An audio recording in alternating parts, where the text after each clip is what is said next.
Isso é muito bom, é muito bem lembrado, esse comentário é importante. A gente hoje, como gestor de manutenção, à luz da NBR 5462, a gente tem que usar isso, né?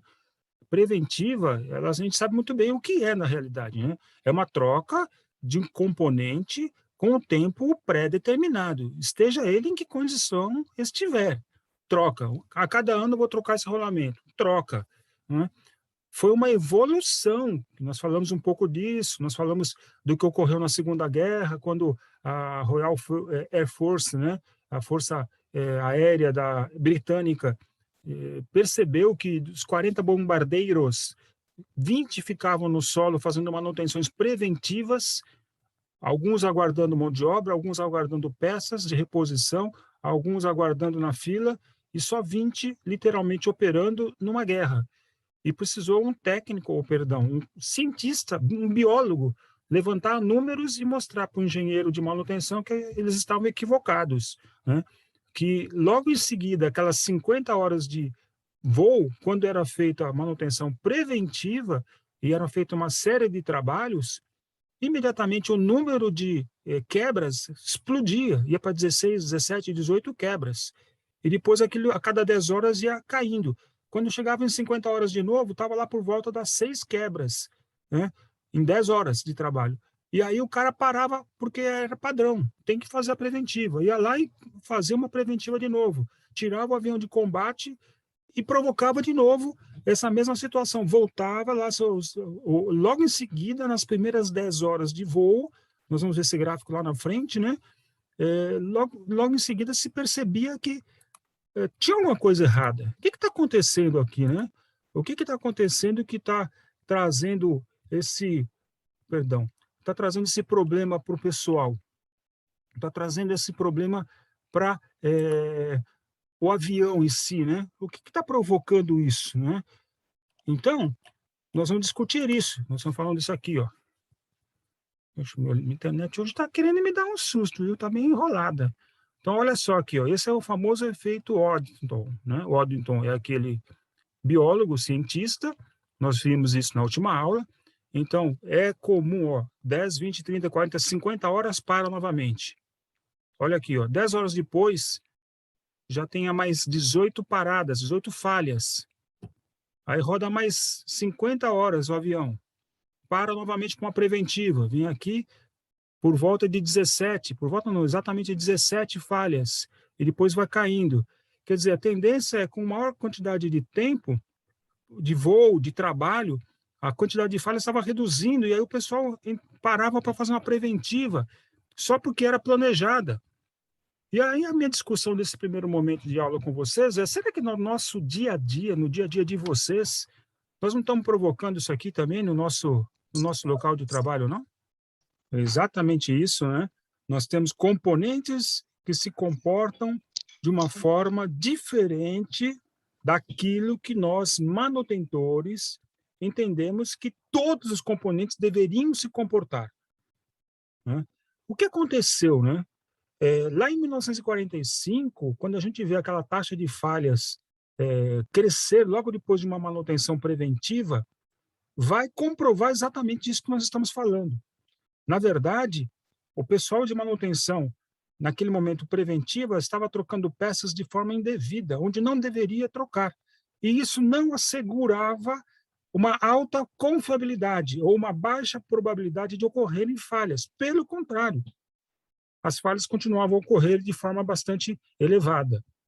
Em 1960, a Boeing ela vai ser responsável, ela vai criar, né? Ali também é um marco, né? Em 45, no final da Segunda Grande Guerra, esse estudo, né? Essa avaliação desse cientista chama a atenção para a manutenção preventiva. Olha, não é a melhor solução. Eu não sei por que ainda, mas não é a melhor solução. Em 1960, a aviação americana, ela quer, a Boeing especificamente, ela quer criar um avião muito grande, um avião que vai ter muito mais responsabilidade, vai voar a distâncias muito maiores, vai carregar muito mais carga, muito mais gente, e aí vem à tona a primeira discussão, né? O, a, a, o instituto, vamos dizer assim, né, responsável pela segurança, que ia liberar a fabricação, homologar a fabricação desse avião, esse instituto americano, ele vai lá e fala para a Boeing: que garantia que você me dá de que realmente esse avião vai funcionar com confiança? Ali nasce, então, a palavra confiabilidade. Tá? Qual é a confiabilidade de que aquele avião realmente vai atingir o destino, que é mais longo, que é mais longe, perdão, com mais gente, com mais carga, um avião muito maior? Como você me garante isso? E aí os técnicos da Boeing, na verdade, da United Airlines, se debruçam sobre esse problema e fazem uma série de estudos. E esses estudos trazem à tona alguma coisa que até então não se conhecia. Em primeiro lugar, esses estudos vão ser a base da implantação do RCM, ou da manutenção centrada na confiabilidade. E agora os técnicos vão entender, né, o que aconteceu, por que aqueles aviões eles realmente falharam lá em 1945.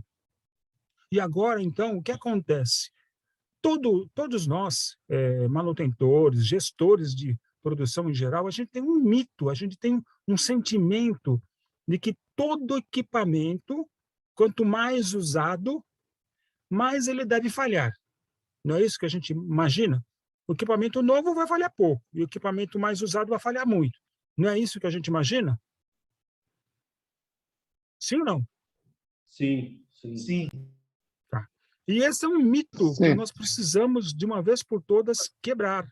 Por quê? Até 1968, o que nós conhecíamos, todo engenheiro de manutenção conhecia essa curva aqui, ó, essa curva de taxa de falhas em função do tempo, da vida do componente.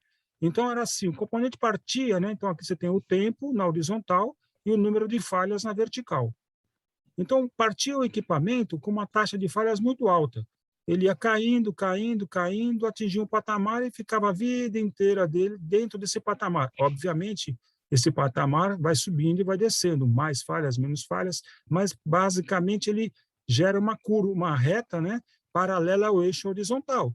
E, de repente, no final da vida, o desgaste acentuado, a vida acentuada, a gente tem exatamente volta ali a ter um número de falhas muito grande em espaço de tempo muito reduzido. Até 1968, todo engenheiro de manutenção achava que essa curva aqui era a única, que todos os componentes falhavam de acordo com essa curva.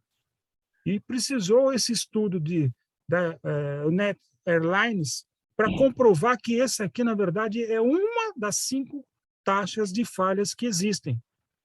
Então, essa é a taxa de falha A, depois eles descobriram a taxa de falha B, vem aqui ao longo do tempo praticamente falhando desde o começo, sempre com a mesma taxa, e no final da vida sobe. A taxa C, que sobe, passo a passo, dia a dia. As 3 primeiras taxas de falhas têm relação direta com o tempo. O tempo vai passando e a tendência de aumentar a taxa de falhas é grande. As outras 3 curvas não mostram isso. Pelo contrário, nós vamos ver depois uma outra curva que ela mostra, vamos ver essa curva ampliada, ela sobe e depois ela desce, depois ela sobe de novo, ela fica meio que oscilando. Tem componente que sempre fica falhando a vida inteira por volta daquele número de falhas ao longo do tempo. E tem componente que falha no começo e depois não falha nunca mais. E isso aqui são estudos realizados com todos os componentes em 1968 por Stanley Nolan e Howard Heap, que geraram um relatório que tem só 520 páginas, né? E foi um trabalho feito por esses engenheiros para mostrar e para trazer à tona aquilo que até então a gente não imaginava que acontecesse. E agora se explica por que a manutenção preventiva nos aviões falhou. Porque estavam se trocando componentes, olha só, componentes que têm a ver com a idade, com o uso, somam apenas 11%. 4 e 2, 6 e 5, 11. Portanto, 89% dos componentes não vão falhar mais por conta do tempo, ao contrário daquilo que a gente imaginava, ao contrário daquilo que era o nosso sentimento, tá? Isso foi feito em 1968. Mas, agora, eu chamo a atenção para vocês no seguinte sentido. Será que esse estudo aqui de 1968 foi o único? O que aconteceu depois disso? Que 68 já faz um bocado de tempo, né? Eu não tenho essa idade, porque eu não nasci nesse tempo, né? Mas quase que eu nasci com eles. Mas, olha aqui, ó, em 68, a United Airlines fez um estudo com esses números. Em 1973, Bromberg, foi um outro estudo feito na Suécia. Reproduz esse mesmo estudo e praticamente chega nos mesmos números, pequenas variações. Em 1982, a Marinha Americana, nos navios de combate, faz esse estudo também. Aí já temos uma pequena variação, mas de qualquer forma, 3 com 17 com 3, a gente tem 23% apenas dos componentes falhando, mas em função do tempo, em função do uso. E outros componentes que não falham em função do uso, em função do tempo de utilização. Então, isso chama a atenção. A manutenção preventiva tem que ser muito bem aplicada. Eu vou ter sucesso se eu aplicar, se eu fizer manutenção preventiva exclusivamente com esses componentes. Se eu fizer nesses componentes aqui, eu vou jogar dinheiro fora. Vai acontecer comigo o que aconteceu lá em 1945 com os aviões da Força Aérea Britânica. Então, ficou claro, né? Ficou muito claro o que acontece aqui. Agora ficou claro o porquê do problema. Eu não posso fazer manutenção preventiva em tudo. Eu não posso parar uma máquina e trocar tudo, colocar componentes novos e achar que eu vou resolver o problema. Não. Vários componentes desses daqui, a grande maioria, vão me trazer problemas. Eu vou jogar dinheiro fora, literalmente. Tá? Então, nós vamos ter aqui uma série de detalhes, né? Onde eu posso aplicar isso com probabilidade de acerto. Tá? Vamos agora investigar um pouquinho as 3 curvas, com um pouco mais de cuidado. As curvas agora só foram aumentadas, né? Essa aqui ainda as curvas do primeiro estudo. Então, é famoso a curva da banheira, né? Quem já ouviu falar da curva da banheira aí? Ok. Vamos agora responder a questão do Leandro da primeira aula. Ele falou, puxa, mas eu acho que trocar rolamento é um negócio que deve dar para a gente definir uma data, um período e fazer a troca desse rolamento com segurança. O que vocês acham? Dá para definir? É difícil, né? Dá para definir sim, professor. É difícil. Temos aí contrapontos. Legal. Qual é a dificuldade, né, de definir com assertividade a vida útil de um componente? Vamos lá. Em 1985, John Wiley, ele publicou um livro. Ele vai falar sobre rolamentos, rolos, a teoria do projeto e aplicação de rolamentos e rolos. E ele fez uma série de experimentos. Ele fez um ensaio 1985, hein? Quando é que surgiu a ISO 9000? Alguém lembra? Não. Não foi 9000? A ISO 9000 foi implantada, né, surgiu em que ano? Alguém lembra? Ninguém lembra, né? Eu vou dizer para vocês, está aqui, ó. ISO 9000, 1987 foi a primeira versão. Não, 1987 foi a primeira versão. Por que eu estou falando isso? Porque em 1985, esse pesquisador, ele faz um trabalho com os rolamentos. Aí você poderia me dizer assim, mas será que esses rolamentos tinham de alguma forma, um controle rígido de produção? Sim. Antes da ISO 9000, existia a ABS 5750. É a norma, na verdade, que foi a base para a ISO 9000, tá? Então, o que eu quero dizer, em 1985, o estágio de qualidade, de produção em massa, já era muito bom. Muito bom.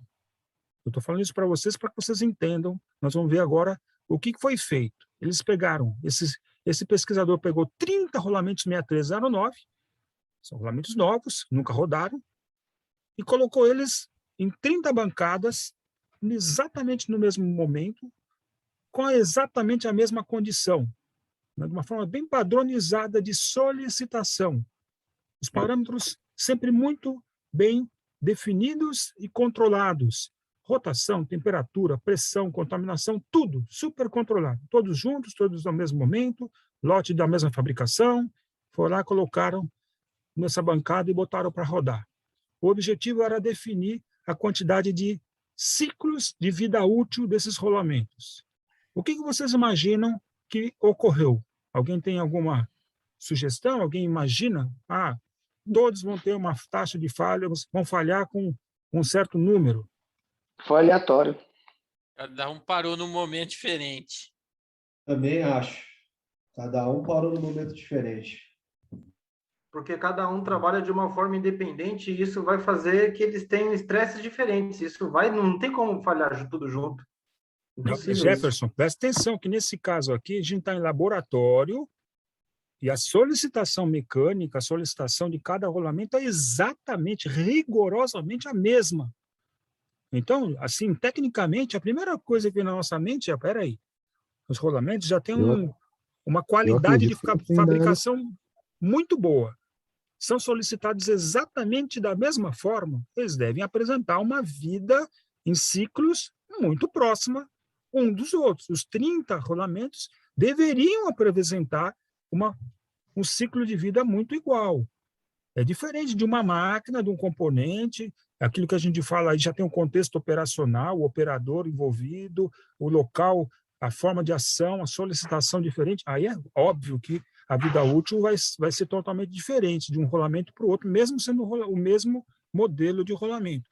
Mas nessa condição exata, nesse laboratório, o resultado foi esse. 30 medições, 30 vidas úteis, praticamente distintas e diferentes. Por isso eu chamo a atenção de vocês. 1985, já tínhamos aí um momento de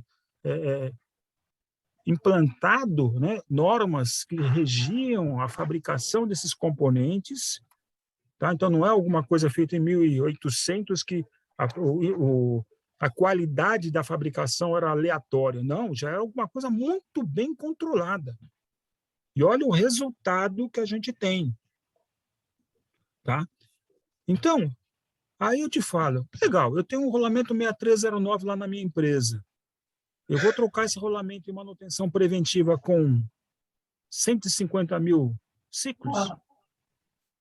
Com 200 mil ciclos? Com 100 mil ciclos? E agora?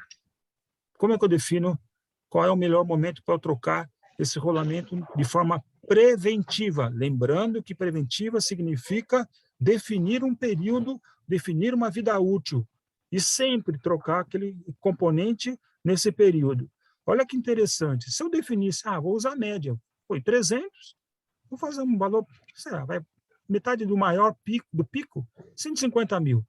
Significa o seguinte, eu vou jogar fora 1, 2, 3, 4, 5, 6 intervalos, 6 rolamentos eu vou trocar antes da falha. 6. Então, 24 rolamentos vão falhar antes da minha preventiva. É isso que eu quero? É isso que a gente quer? Com certeza não. Não, Bruno. Imagina você falar para o teu diretor, não, peraí, eu vou fazer uma preventiva e eu, a cada 150 mil ciclos, eu vou trocar esses rolamentos. Você vai acertar 6 em 30. Você vai acertar 20%. 80% vai falhar antes. E olha, falha de forma absurda. Alguns com 15, 20, 30, outros com quase 50, outros com quase 100. Rapaz, isso mostra para a gente o quão difícil é definir a vida útil de um componente, definir com assertividade. Ah, eu consigo. Pois é, professor, Consigo. mas nesse caso a gente tem que levar em consideração as condições às quais esse rolamento está sendo submetido, né? Não só os esforços, mas a questão da temperatura. Mas o professor falou que é igual, foi um laboratório. É um laboratório, André. Tá, mas o senhor não falou que foram submetidos a temperaturas diferentes aí, a ambientes diferentes? Não. Muito pelo contrário. O trabalho foi rigoroso. 30 bancadas de teste exatamente iguais. 30 rolamentos exatamente iguais. Todos os parâmetros exatamente iguais. Rigidamente controlados. Rotação, temperatura, pressão, contaminação. O mesmo intervalo. Começaram no mesmo dia e terminaram o estudo é óbvio que alguns terminaram depois, né? Mas eles começaram a perceber exatamente isso. O que esses técnicos, né, esses pesquisadores encontraram? Isso. As mesmas condições para os 30 mostram para a gente que eles não se comportam todos iguais. Por quê? Porque por mais que a gente tenha ISO 9000, um controle de qualidade assegurado, tudo tem variações. Você tem variação na matéria-prima, por mais que você tenha um nível de qualidade muito bom, nós falamos de rolamentos. Um rolamento 6309 tem uma qualidade muito boa, né? Por mais que você tenha esse cuidado, ainda existem variações. E essas pequenas variações interferem demais na vida útil. O objetivo aqui não é falar da qualidade do fabricante, do produto, mas aqui o objetivo é mostrar que, ao contrário daquilo que a gente imagina, não é fácil definir uma vida útil. É muito difícil.